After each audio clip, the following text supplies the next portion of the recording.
Leikur á móti Rússum. Hver er svona fyrstu viðbrögð eftir leik? Já, þetta var mjög erfiður leikur. Við svekkjandi tap en samt getur maður ekki verið að svekkja sig lengi. Þetta er langt mót og strákarnir lögðu allt í leikinn.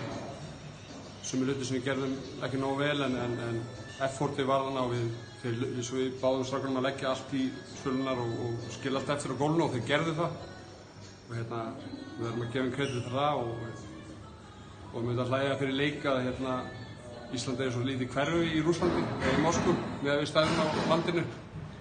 En við löbbuðum út eftir leiki bara með hausinn uppi og tilbúin að halda á.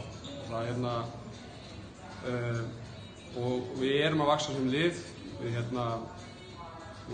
einn sigur og 2 töp núna en ég held að ef við mætt Hvíta-Rússlandi sem við töpum í fyrsta leik svo til dæmis í dag þá hefðum við tekið þá bara með baráttunni og liðsandinu í liðinu og við erum að bæta okkur og já, það er því að sækja sig bara áfram og gegn. Já, nú eru 2 frídagar framöndan og hvað tekur svo við? Það eru 2 frídagar, já, það er bara verðskulda frí. Þeir eru búin að leggja sig, það er þreyta í strákunum og fá léttan dag á morgun, smá vídeofundur og svo bara frí. Tökum svo æfingu á miðvikudaginn, nei þriðjudaginn eða ekki, ég er týndur í dögunum og svo eigum við síðasta leikinn eftir á móti Ungverjalandi og við þurfum að vinna þá.